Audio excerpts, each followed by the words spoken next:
Good morning, everyone. My name is Tim. I am a full-time eBayer from Northwest Montana. I do over $200,000 a year in sales from garage sales, estate sales, thrift stores, you name it. I'm buying and selling. On this channel, I document my journey. I just show you what I sold and I pack it live. So it's a little raw, a little unedited, but we get to talk about what we sold and show it to the world so you might be able to pick this stuff up too. I do about 12 orders a day average, and so today is a very average day. I got 12 orders going out, and it's for a little over $500 worth of sales. A few video games, a lot of boots, a lot of footwear, and a few books I think are going out today. A lot of bread and butter stuff to show. So, without further ado, let me get my screen all set up here, and we can get rolling. Beautiful. All right. So the first thing going out is this case and manual for this game. There is no game in it, and I'll be at sales often, and people are like, oh yeah, there's no games left in there. You can just have it. And I always say thank you very much, and usually make a few dollars on the cases.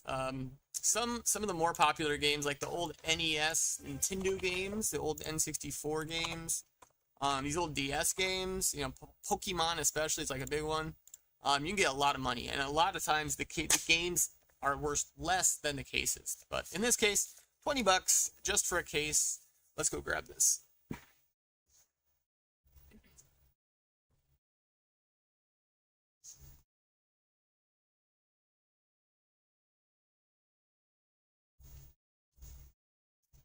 There we are, Yu-Gi-Oh! Just the case, going in a bubble mailer today.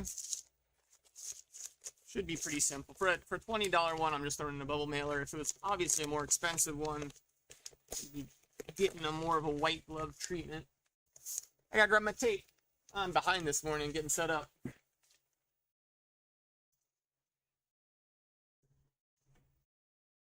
I like tape the corners on these guys. I forget where I picked this guy up. Probably just in a lot. Probably at some garage sale where I paid maybe $1 or $2. And I usually point out that there's no game in there. Ask them what they want. Usually it's not very much. Sometimes they're collectors and you have to make a stronger deal. That's okay. I'll pay for good stuff. But most of the time people just want this stuff gone. Alright, we saved $1 on the shipping. And that's heading out.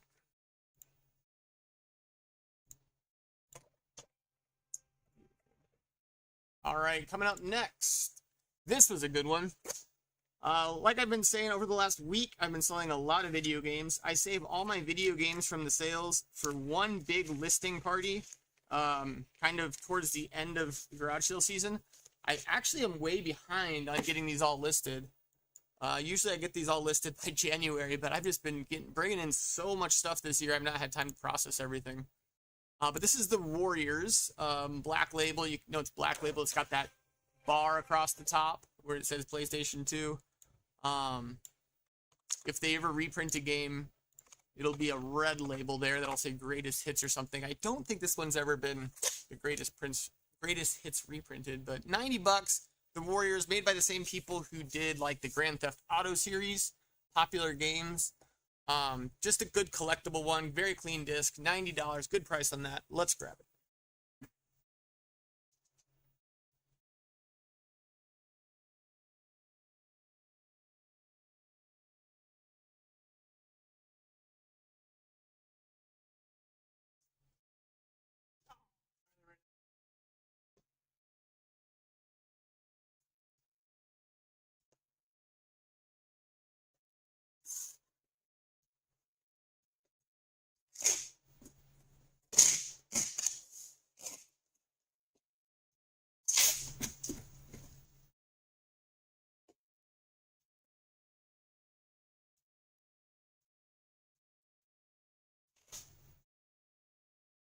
On that guy.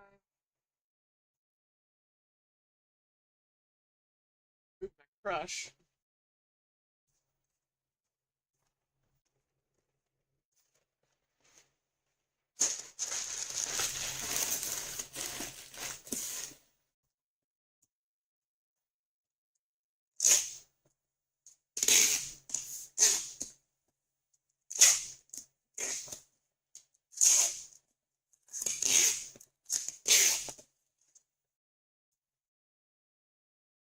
If you happen to wander into this channel, throw me a chat. Let me know you're here.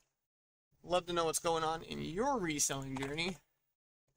Or maybe you don't sell anything. Maybe you're just a random YouTuber who hopped on the channel to see what's going on.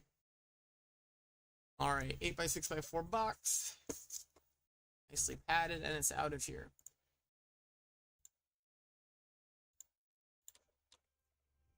Beautiful. All right, this next one is the one. This one sold instantly. I could not believe it. I'm pretty sure I might have underpriced them. I'm pretty sure I got sniped. But you know what? I made a good healthy profit on these guys. These are some ankle boots, black Chelsea boots, excuse me, that sold pretty much within minutes, within seconds. They're going international. And I thought I did the comps on them right. Maybe I didn't, but I don't really care. $55, you got full price, and they're heading out here. I believe a freight forwarder, but they might. It looks like a freight forwarder, so I think they're going overseas. Let's go ahead and grab these guys out.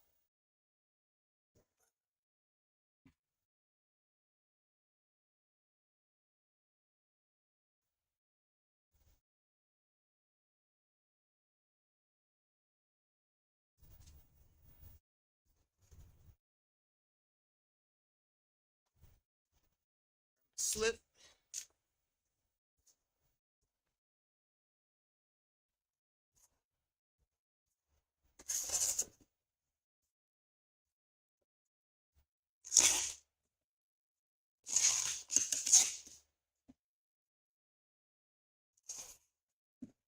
The wrong size box. Not the right size.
I picked those up at a yard sale on the way out of town. Heading to a show with my wife. 14 by 10 by 6. I forgot the size for a second. And they, I paid like $20 for these and some other stuff all thrown together. So these like doubled me up after the fees already. And then we've got some other odds and ends I picked up. I think I got some My Little Pony stuff there. I think I got a pair of orange tab Levi's. I forget it. I'll just went into the gumbo I'll be pulling from over the next few weeks to get listed. They had more of these boots, not the same Chelsea ones, but they had the lace ones that were unmarked. The company wasn't marked, and I knew they were Old Military, but I didn't want to mess with them. They didn't have great comps. But of course, these guys sold instantly. So maybe I underpriced those, but who knows? Next, we got some Danners. Now, these, I think, are going to the same person as the next order. Let me double check their shipping information. Yes, so I can actually pack these together. So I'll be pulling these, and I'll be pulling these, both Danners. About the same size, 9 and 9.5, pretty beat up boots. But if they're the old nice Danners, it doesn't really matter. Both listed in December. And I gotta pull just to make sure I'm getting the right information here. December 19th on both of these. Let's go find them.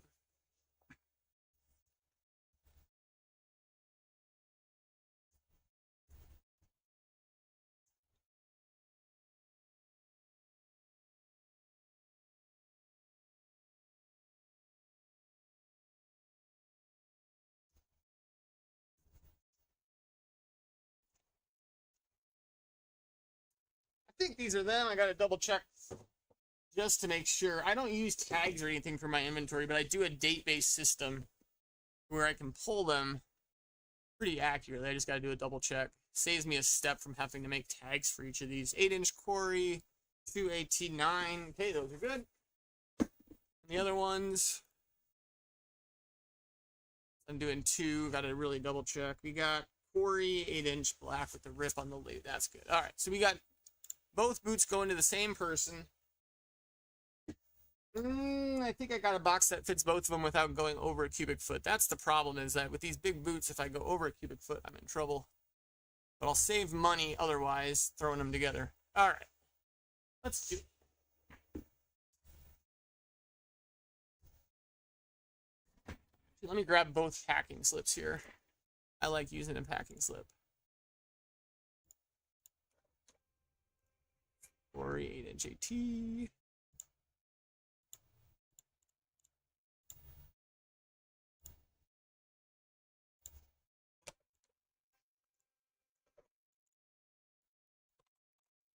I do my bookkeeping as I go.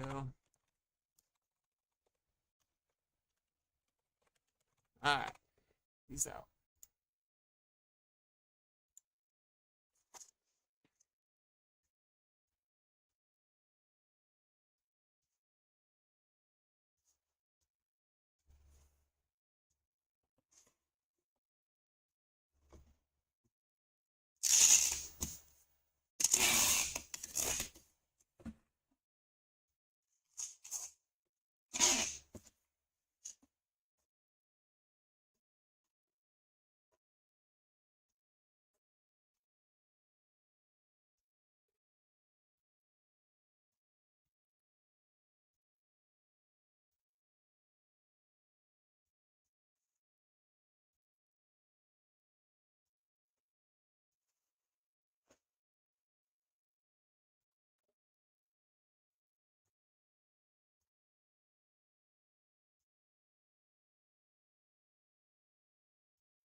A little crush in there, and they're off.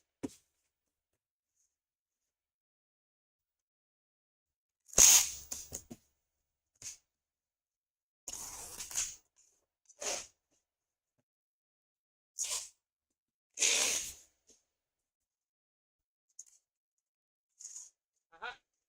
Tape.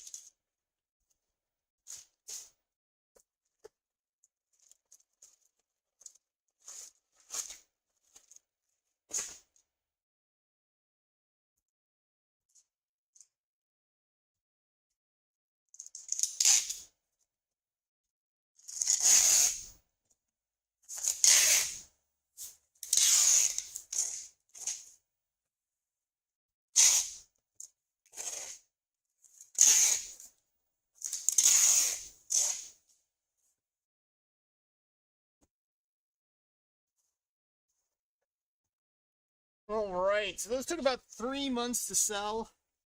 Old Danners still do fine for me. Those get worse and worse and worse as you're finding that this stuff starts getting made in China.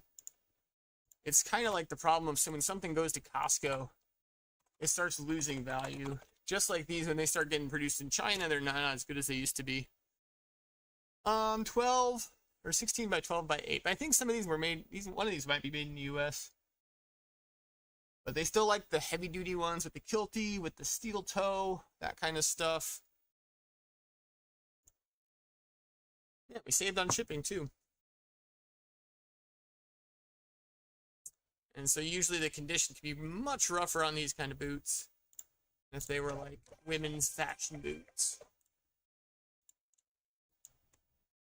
So gotta add my tracking number to the second order. They're going together. And we're on to the next. I think we got another pair of Danners. Danners, and Danners. Yeah, so these ones I did take an offer on. They are women's, and women's move slower, much slower than guys' boots for me. I think I took an offer for 25, and I know I'm in these guys pretty cheap.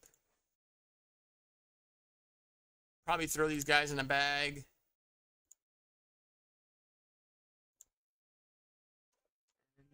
Once again, Gore-Tex, always a good thing to look for. The Vibram soles, always another good thing to look for. Let's grab these.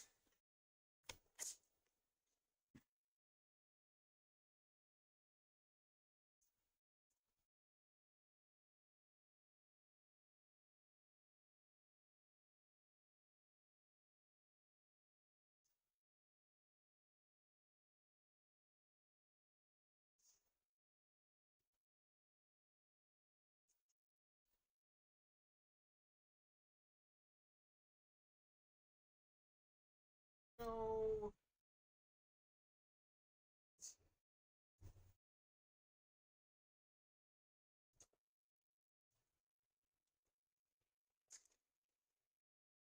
Got our second or third estate sale running now. We're only getting like 1 or 2 sales a weekend right now here.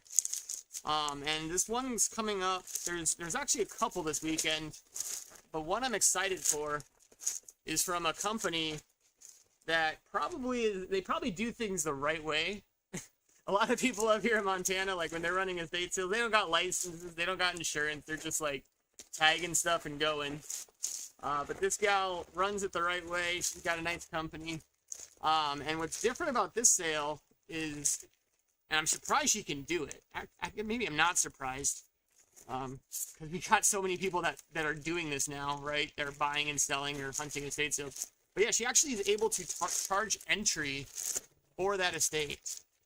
And so there's a $40 ticket just for the pleasure of shopping this estate sale a day earlier than the general public. So I think it's fascinating, but I've also spent thousands with her, and I've made thousands with her.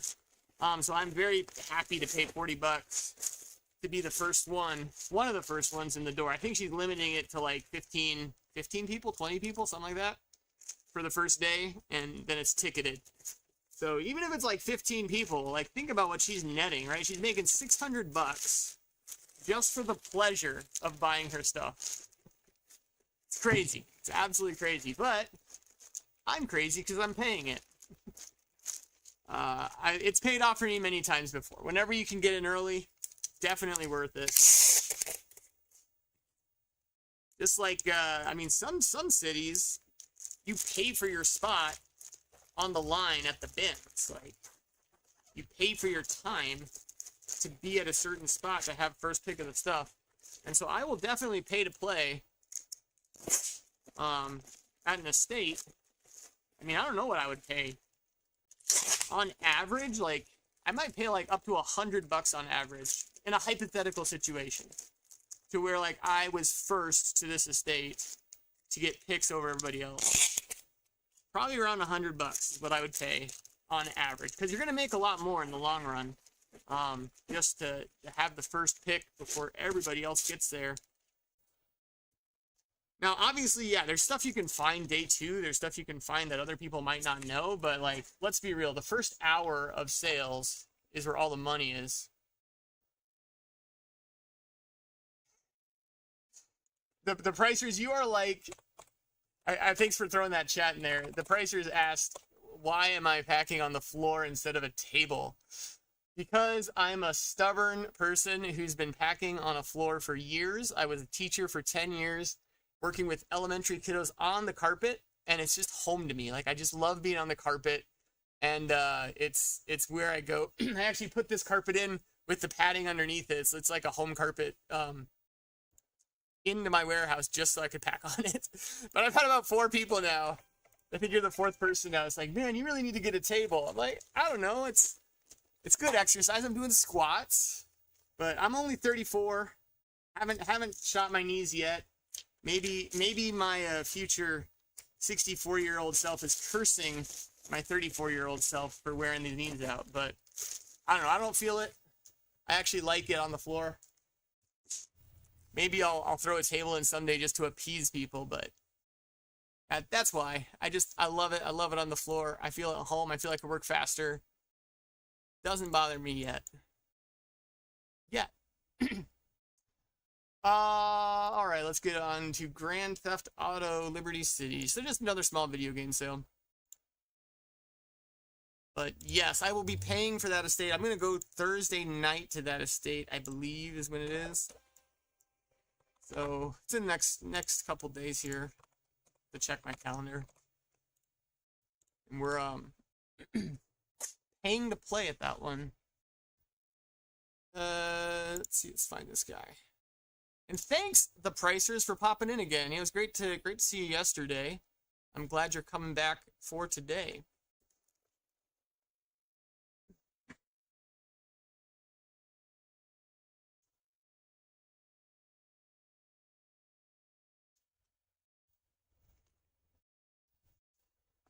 Have you ever paid for entrance at a estate sale or garage sale for the pleasure of spending more money? You're going to spend some money to get in.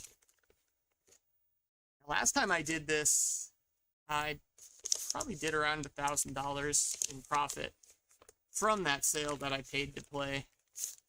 She gets the best sales in our area.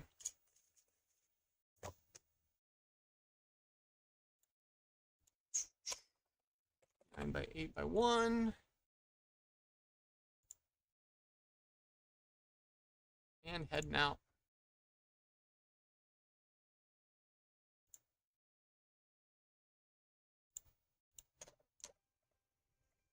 All right. Next, we got some more games going out. This guy's going in a box. I took an offer for 38 on Castlevania Dawn of Sorrow. This is another DS game. Castlevania is a popular series, been around for forever, and so usually any of the Castlevania titles will do all right. I'm packing slip up for this one.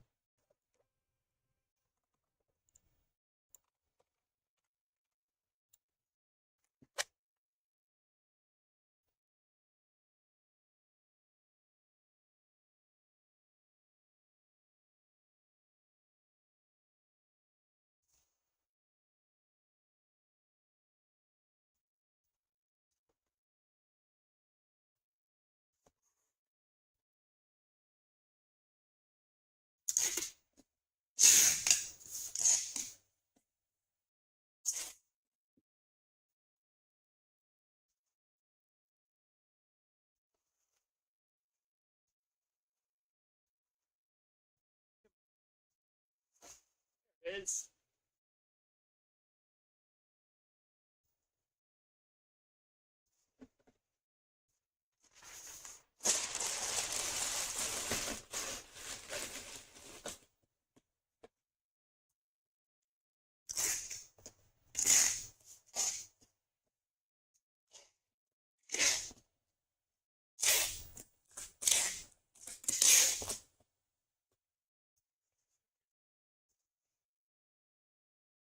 nope. For the last day, half of estate sales, half of the time, bigger hauls the last few hours, 100%.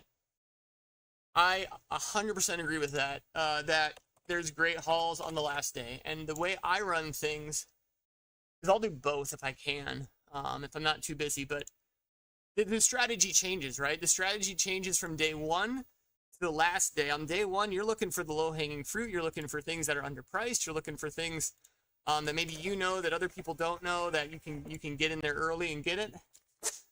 And if you're not first, the next place I like to be is last, because you come in, they're ready to see stuff go. Maybe this thing that's been $500 that's been sitting there the whole sale, you can get for a couple $100, and you know you can sell it for 400, that kind of thing, you know, because people know the next stop is the dump, and then you can like just buy it all in the last little bit. I have definitely won on both ends. The worst place to be, and I think most people would agree with this, is the worst place to be is like day 1 in the afternoon or day 2 kind of in the morning on a 3-day sale. Like, you don't want to be in the middle because they still got time. There's no deals being made. All the best stuff is gone. Like, that's the worst time to show up to an estate sale. Yeah, I do a lot of media. Oh, speaking of media, that's my next sale. 7 years in Tibet, hardcover book of the month. And this guy is listed in December of yeah, so this one actually hasn't been listed too long. But I will like haul everybody's books on the last day of sales. I'm known as the book guy in kind of my area, that they'll call me up and they'll be like, hey, we got all these books. You want to just take the rest of them? And 9 out of 10 times I will, especially if they're a more pricey estate sale company. And I know there's some decent books in there for Amazon. 7 years in Tibet, Hair. Let's get this.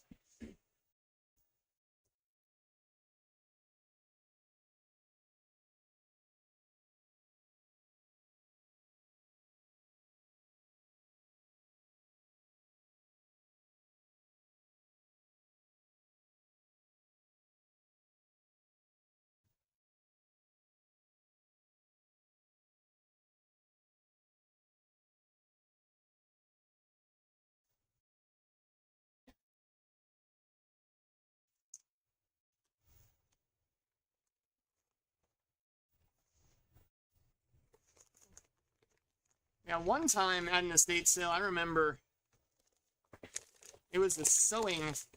She was like super into sewing, and you know, usually like the crafting and sewing doesn't do as well for me, but she was like the president of the sewing guild or needlecraft guild or something in our area. And she had boxes and boxes and boxes of like these sewing books and patterns and things. And I came in and I was able to, on the last day, get a lot of thread, get a lot of yarn just thrown in that I was able to lot up and make a lot on. And then I was able to haul like boxes and boxes of these books that, you know, people had kind of skimmed over and barely touched. And I hadn't I was busy with other sales, so I never went through it on day 1. And was able to make, you know, a healthy profit on just hauling all of those. I'll tell you, some of the people that crush it in my area, and I've looked at doing the same, is the clean out people, like the people that come in at the end of these things that are able to get paid to take all the junk at the end of an estate sale. They literally get paid to do it because they, you know, they do dump runs and things. And then they unload it at a flea market, or they unload it, you know, on a garage sale. And then they're always finding gems to still sell. I think that's a fascinating model, and I'd love to try it. Issues and Ethics in Helping Professions, 10th edition. So these 9 out of 10 times is probably McGraw. Like, they're not ungated at Amazon. You can't get ungated in some of these textbook companies. And textbooks on Amazon are a little dicey for your account anyway. So I sold this one on eBay. Sold pretty quickly, and I think you probably get double the price on Amazon, but that's just how it goes. So if you're shopping textbooks, never buy them on Amazon. Buy them on eBay. They're so much cheaper. All right, Issues and Ethics. Let's find it.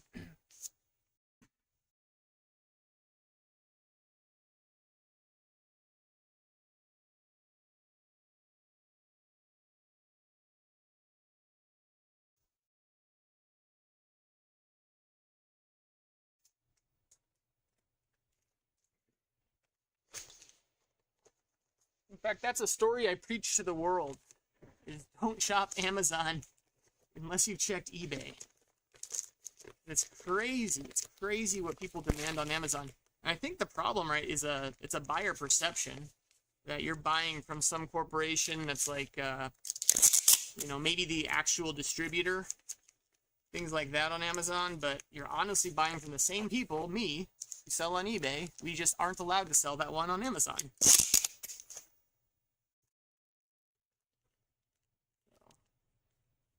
Although you can't beat the shipping. They knew what they were doing with that one. No, 3 pounds. And this is heading out here.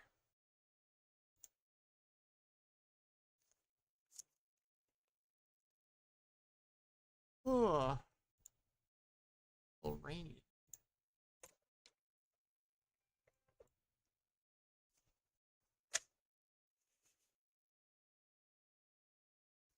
Let's see, 2 more to go. Couple pairs of shoes. Maybe 3 more to go. I don't know. No, 2.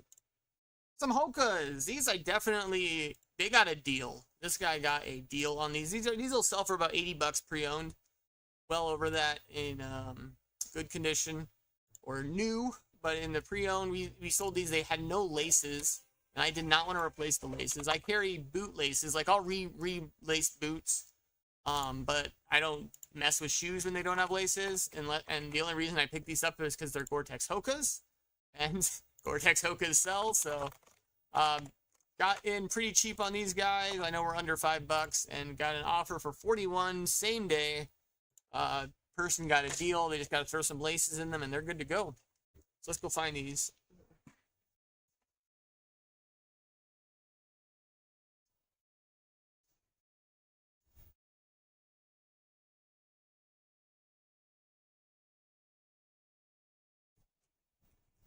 Nope, I gotta open a new pack of bags.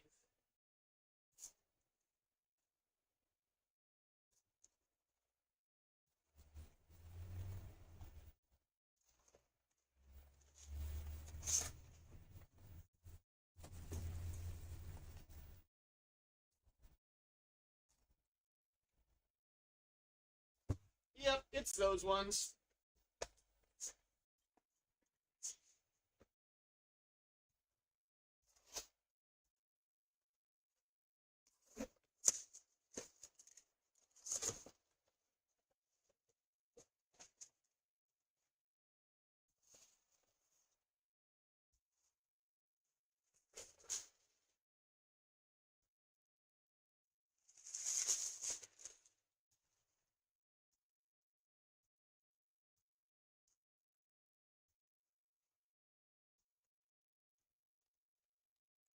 This person got a deal.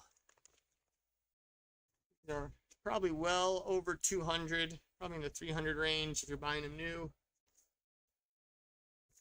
Maybe more. I don't know, they can charge whatever they want for these Gore-Tex Hokas.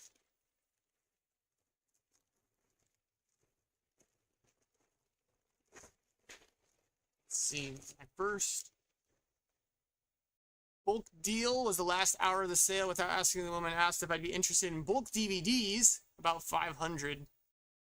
Said she made she said $20 and they made over $1,500. Those are the deals of dreams. Like, yes, how much for everything? And you're expecting like a crazy number. And 20 bucks because I don't want to have to take it to the dump. I don't want to take it to Goodwill. And so the pricers followed up with, they thought they couldn't make money selling media at the time, and that changed their mind 100%. And that's, I am amazed too, you know, because at the time, you didn't think you could make money selling media. Like, that's what you said. You said at the time. And I would love to go back to Tim on year 1, you know, about 6 months in, when I think like, okay, maybe I kind of know what I'm doing. And I'm like thinking, man, there's no money out here. I can't find anything. This is terrible. Like, there's just money everywhere. Like, you can make money selling anything. And there's tons of money in media. But just to be a fly on the wall for my previous self, and I just wonder, like, if you could just go back in time and like watch yourself at sales, it'd be so embarrassing for me. I'd be face palming all over the place. Like, really, you walked by that? Really, they offered you $1,500 of media and you declined it? Like, probably times I've passed on sales like that. Are you on Amazon, the pricers? I think people view media differently once they get on Amazon too. Because honestly, you can sit there and list 100 in an hour easily that go in a box and you never see them again. And so even if you're making, I don't know, $1 a piece, that's $100 an hour. Not too bad.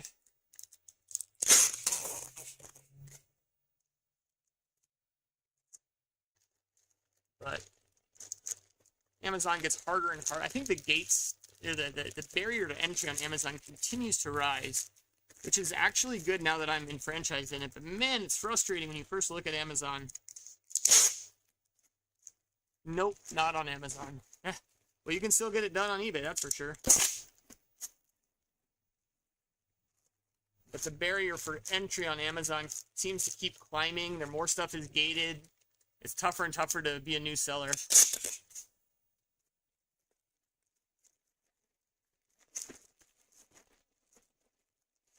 And they're definitely not as nice to their sellers as eBay is, that's for sure. 15 by 10 by 6. We got it pretty made on eBay.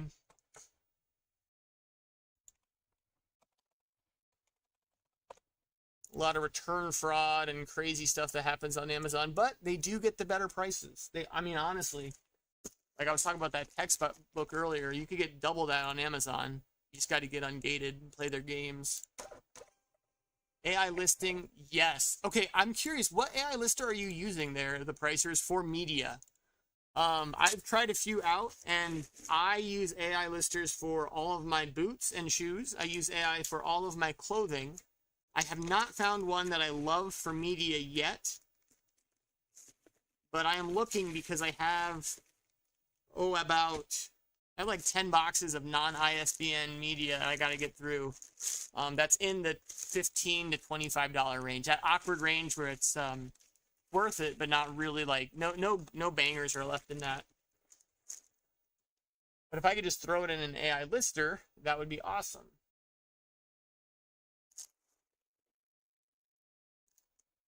What is your eBay store name?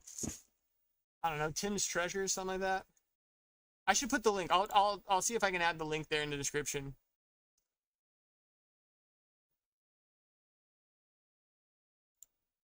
Artie Mike, good to see you. Thank you for throwing a chat in. Tim's Treasures, I believe, is the eBay store name. I'll have to put the link in the description so you can check it out. But honestly, if you can creep someone's store pretty easily. Like, I'm giving you all the tools Popeye sent me. Okay, hey, I'm glad Popeye, man, he's like a good dude. I ran in, he came in, he was the first guy in my channel on the first video, and he then he bombs his channel with his 3K subscribers and says, hey, come over here. I'm like, dude, I'm a new dude, I'm a new seller, I don't know what I'm doing, so I apologize for the clunkiness of the stream. But yeah, my eBay store's name is Tim's Treasures. I'll have to add that in the description. You can find someone's stores pretty easily too. Just copy the title of any of these into your eBay search, go to sold, and you'll find, you know, these are all sold within the last few days because I'm live packing this. So List Easier works best for me. Good. Okay, I'm gonna try List Easier when I get to those books, because the ones I've been using have not been the best. For media, at least. For media. They're wonderful. I'll just tell you, I use Spadeberry. Spadeberry is what I'm using for books, or for shoes, for boots, and for all clothing. And it crushes it. Better than any human can do in the listing. But the list hasn't been great for media, but List Easier I'll have to give a shot. I know a lot of folks out there are using that one. 11 by 11, 17, 7. These are some Doc Martens. Let's grab these guys.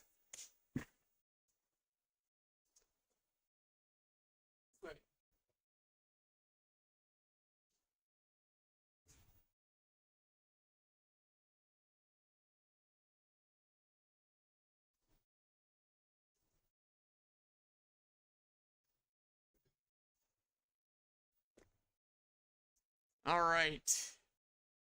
Making sure these are the right ones, the right size. They are. And we'll grab a bag for these.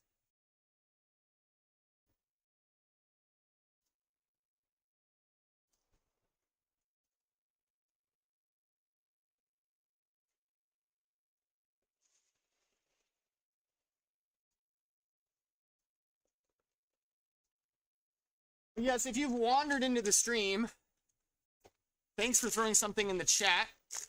Artie Mike and the Pricers. It's good to know there's people actually hanging out, actually watching.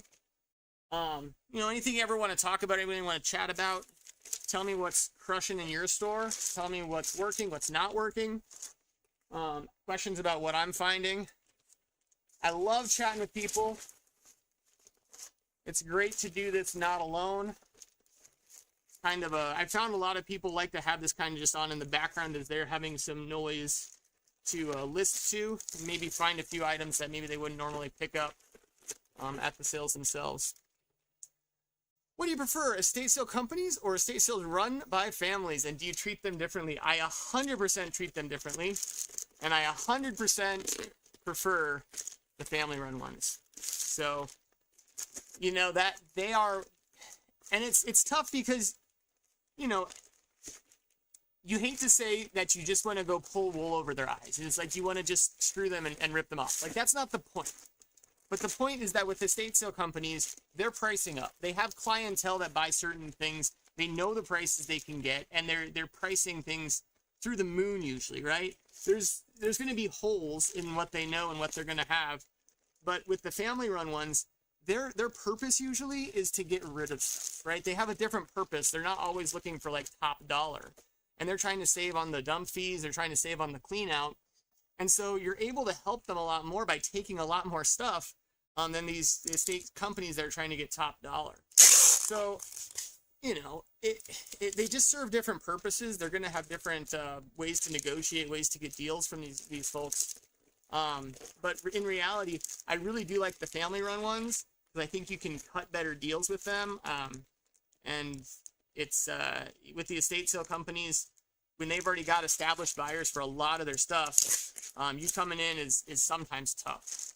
But I will treat them differently, 100% differently, because like there's some companies in my area that when it's an established company and you know what they buy, you know what they are good at, and you know what maybe they don't care about as much, right? And so like when I'm running into those sales, I know what I'm looking for right off the bat. Like there's one company in our area that does not deal with books at all. Like they don't price their books out. They don't understand books. They don't care as much about the books. They're making most of their money from you know, the old Western decor. We have a lot of that in Montana. The boho, the boots, women's clothing, that kind of stuff. And I'm able to come in and buy a lot of books, just because I know that that's not something that they move as easily. In fact, she's told me like before, Tim, I'm really glad you come because no one really buys this stuff. Like that's great. I will fill that niche. So I buy a lot of the stuff that they don't. Families have more attachment. Ooh, that can sometimes be an issue. That is true. I guess that is a good point. 15 by 8 by 6. Let me get these in here. I have found that's true also. I guess that's a double-edged sword, right? Because sometimes the families want to hold on to stuff. They think it's worth tons and tons of money. And you kind of have to talk them off a ledge. And there's a lot of emotions involved with the family. So that can be true too. In my experience, generally, though, when it's a family, and this is general because everyone's going to be different, when it's a family-run one, most of the time they just want it gone and they don't understand the pricing structures. And so you're able to do a little bit better by helping them out. And I want to specify it with like that, right? Because I think there's such a bad taste for resellers. There's a difference between coming in and helping a family out by buying it super low and moving it because they may not have the knowledge, the time, the expertise, the skill to like get this stuff moved, versus like coming in and telling grandma like, oh, that old junker is, you know, worth $50. I'll haul it away for $50 and do you a favor, when it's, you know, like this $20,000 muscle car. There's a difference. There's a big difference. And I think that with that attachment piece, with that attachment piece, there's definitely more work to be done on your side. But I don't know if you can necessarily ever talk them out of that. Like sometimes you just got to come back on the last day, because they don't know. They don't understand that you're not going to get $80 for this thing that eBay's for $78. Like it doesn't work. And sometimes the estate sale companies can be a little more realistic with that, understanding that, yeah, we're in the middle of nowhere. Like, I'm not going to sell this on eBay. It sells for 100. You can have it for 40. You're paying up $40, but you're at least, you know, being able to be more realistic with them because they get the game. So when they don't understand the game, I think is a bigger deal. All right, we are done. Look at that. So 12 orders out, 500 some bucks. Pretty standard day for me here. No crazy heavy hitters. I'm going to be heading out to the bins today. Hopefully I can pick up some things. And then it'll be interesting to see what I find at that estate sale. Thanks for coming, everybody. Thanks, the Pricers. Thanks, Artie Mike, for hopping into the chat. If anybody else is watching the replay, throw me a comment. Let me know I'm not talking to the void. Let me know if there's anything else you'd like to see. I do love to interact with people. I do this to document my journey and so that people can, you know, maybe know what to pick up, maybe make some cash on the side for themselves. So with that, I'm going to be out of here. You guys have a beautiful day.